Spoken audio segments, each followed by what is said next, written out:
of today's game was Urland. Um,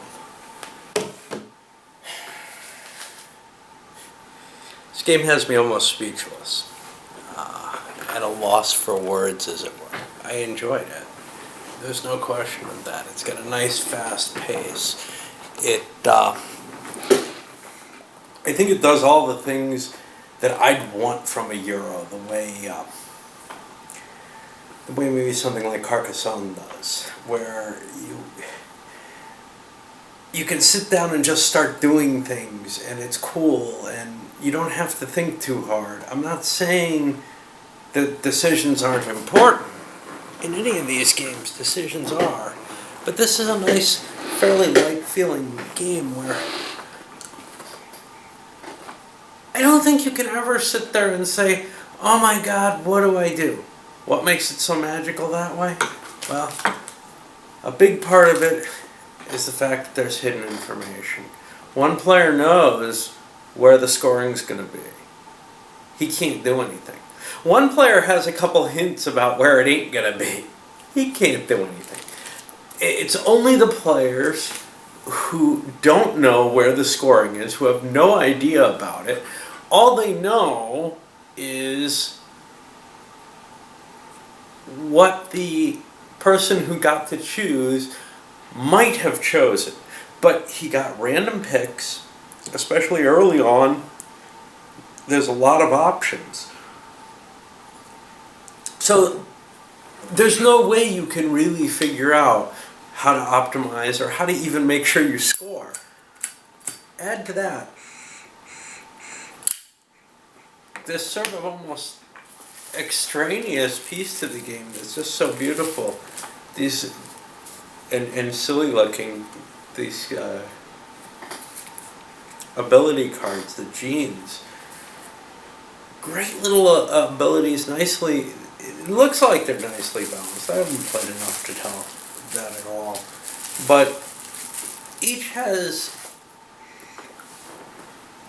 a limited effect on what you can do on the board, and you're only paying with some of your living creatures. So while they're what you're using to score your points and everything, as long as you don't bid too high, they're probably well worth it, especially the ones that allow you reproduction at higher rates.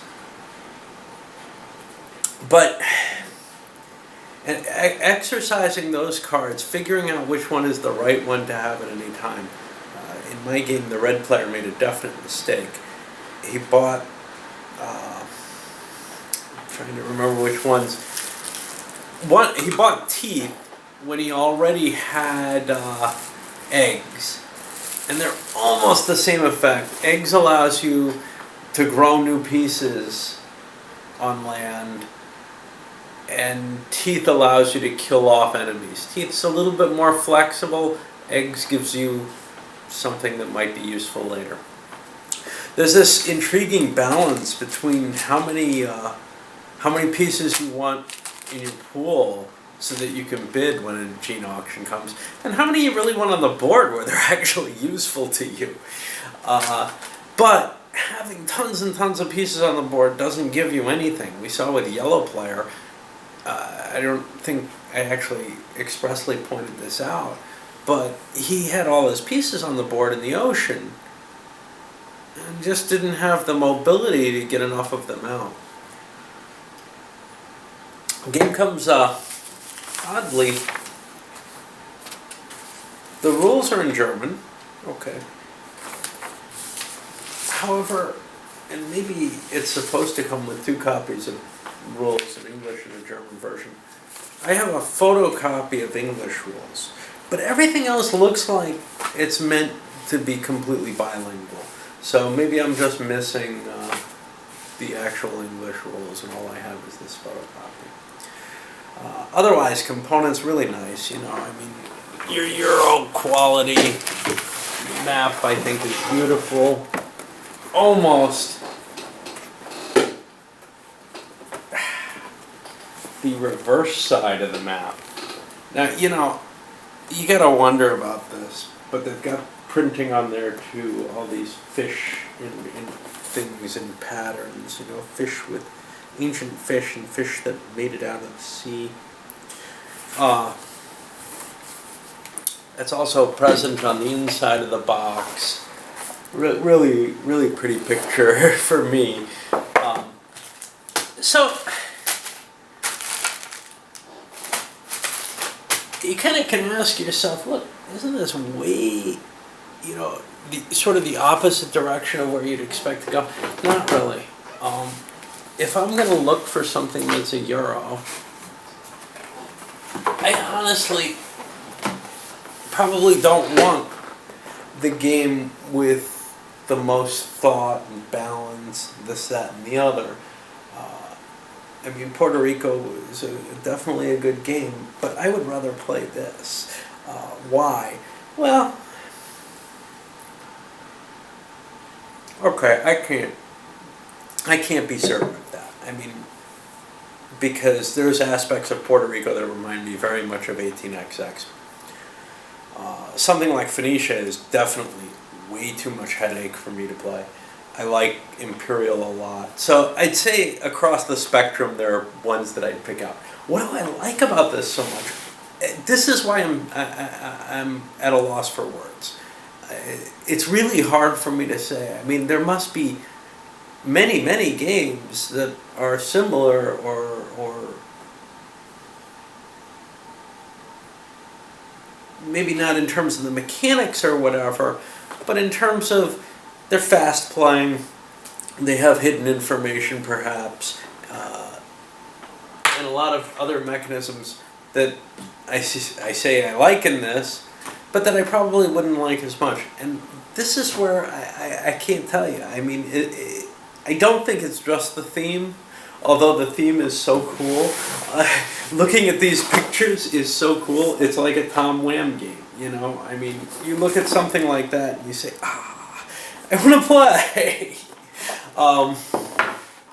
Okay, I do. There's, but beyond that, what? Well, I don't know.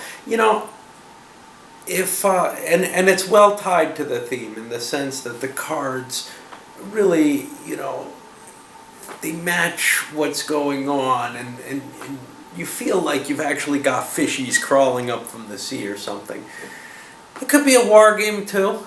I mean, not a war game, but it could be a war-themed game that is designed along these sort of lines, maybe with similar kinds of choices. And maybe I would enjoy that too, if it's done right. But a lot of Euros just don't feel to me like they make a lot of sense. So, for example, Carcassonne is a great example, if I'm correct about what it is. This is the one with you lay tiles and then you put people and you want to own space. Well, some of it may make sense, like putting people inside cities or something. But, being the guy in the biggest farm, what? I mean, it's just, the mechanisms to the game don't really match what you feel like your people are. With this, I feel like my mechanisms for the game are very, very close. I mean, even genetic bidding, it makes sort of sense. Yeah, it's going to cost something in terms of, our species' ability to grow quickly, to have, these divergences happen. So, yeah, to me this stays much more locked onto theme, and if a game doesn't have that kind of lock-in, I would rather be pure abstract. This one, I think, does a great job, and I think Puerto Rico did a pretty good job, too. But some of the others, much, much less. Anyway, I don't know what to say, I mean, that's the whole thing. I'm sure some of you are stunned figuring this would be entirely the opposite of what I would enjoy, but it's not. I think it's a pretty good game. I'm probably going to rate it still around a 7, which is about where I put Puerto Rico, but That's because I have to rate something with respect as well as how much do I like it. I think this is a game that I would have great fun playing, though. The same way I'd have fun playing Wabbit Wampage or a number of other very silly games. And there's a silliness aspect to it that doesn't really come across in the gameplay, but in the cards, in the fact that I've got a little walking fish to begin with. It's just, it's a cute subject. I can't compare it with other things even vaguely on its theme. I mean, it's got nothing in common with the evolutionary games, the American Megafauna, the Toronto X, Quirks. This is just a game about collecting points for being in the right place in the right time. And that's kind of, there's the one thing that really disassociates is, hey, why am I getting points here now? Why this? Why that? That's pure game mechanism, and I mean, maybe you can make up some kind of thought about it, but I can't. And if I start looking too hard at the game, I am probably going to like it a lot less. So I'd rather not look too hard. Again, maybe why I don't want to talk too much about it, because I did have a fun time, and I don't know how much it's going to hold up to further inspection. But if you're into kind of, I don't know, cute things, fast moving, hidden information, lots of player interaction, there really is, because even if I can't kill you, but although I can with some of the cards, even if I can't directly kill your critters, I can have more than you, and that's important. You know, that's how I get points. I get points by having more than you have there, and if I have more than everybody, I get more points. All right.